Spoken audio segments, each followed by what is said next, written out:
Since I know that many of you may have missed this incredible and shocking release from the Sims franchise, I say we talk about it right now. But be careful, because this new The Sims product sounds so good, you might want to go ahead and snatch it right after watching this video.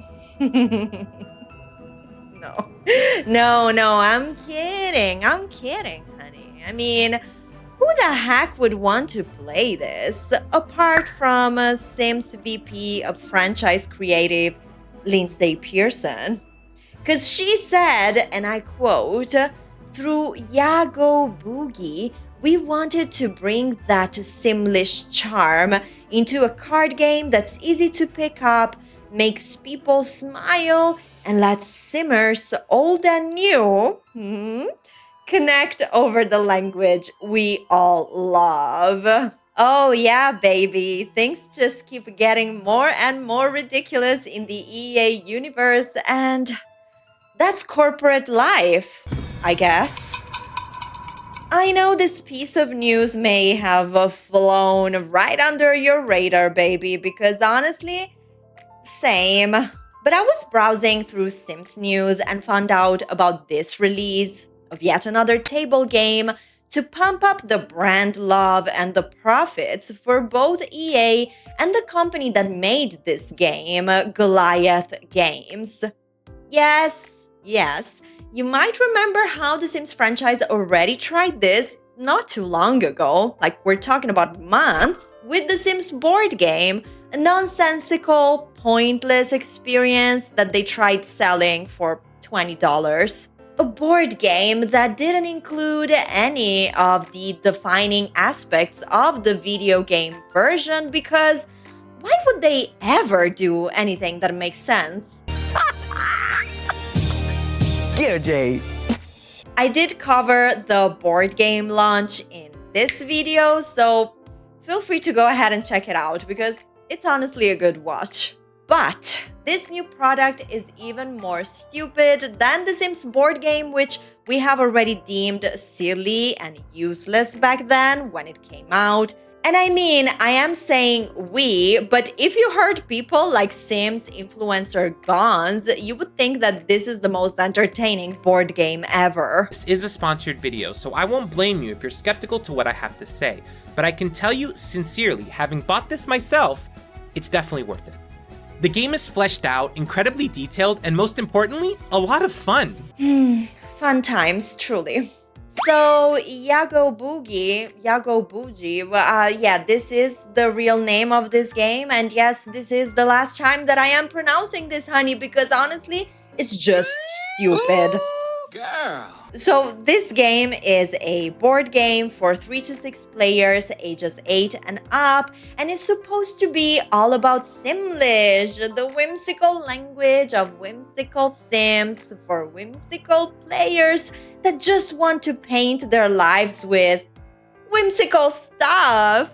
It's so whimsical, you guys. It even says on the box that fluency in Simlish isn't required. Oh my god, they're so funny. They're so funny. The Sims community writer Nate Alexander described himself as a savvy board game player, yet he couldn't tell you what the game is about. Quote, "By no means it sounds difficult. I'm just struggling to figure out where the game aspect comes into play. You draw cards, you swap cards, you somehow decide when to play cards as a made-up Simlish word, and if you match with someone else, you get simoleons based on the length of the word." Yes, sounds a lot like the whole drawing cards thing that they thought about for the board game, the one that we mentioned before, that came out during the summer, but somehow this is even a dumber version of it. It's getting weird. The description of the game on Amazon says, match and collect, draw your cards, build words of 2, 3, or 4 syllables, and say them out loud. Match your phrase with another player to earn simoleons. Use multiple skills, mix, match, negotiate, and yap your heart out as you play. The longer the matched phrase, the bigger the stack of simoleons. Endless laughs. No two rounds ever sound the same. Easy to learn, endlessly replayable, and guaranteed to spark giggles. Kids and adults play together. Gather 3 to 6 players, ages 8 and up, kids, parents, neighbors. Nobody's safe from the nonsense. Who will master the language of The Sims? Okay. And listen, if there is one true fact that they mention in this description, is the last sentence: nobody is safe from this nonsense, because yeah, I absolutely agree with that. The Sims team quietly put out the news about this funny, quirky release on Instagram, and the reactions from the community was mild and unimpressed as expected. The takeaway I got from the comment section is the most expected reaction of, who the hell asked for this? And truly, honey, I don't freaking know. Maybe Gons, who had so much fun with the first board game, or maybe these Sims influencers who liked the post on Instagram. Yes, the Sims page also liked the post. It's just the kingdom of cringe at this point. And let me be crystal clear. If you're wasting any money on these franchise-adjacent products, I have nothing to say to you apart from let me know if you enjoyed it, or if you just decided to throw your money out of the window simply to have another Sims branded item in your house. Buying this board game or the one that came out in the summer definitely means supporting EA, endorsing their behavior, engaging with their new ownership, and also accepting to be fed products that are literal representation of the lack of creativity that represents this franchise so well right now. Simlish is something that is part of The Sims and the legacy of these games, a smart and funny way to integrate spoken language in a live sim video game to avoid having the dialogues between characters sound repetitive. Since the beginning of the franchise, Simlish was incorporated very well in the world where, Sims lived.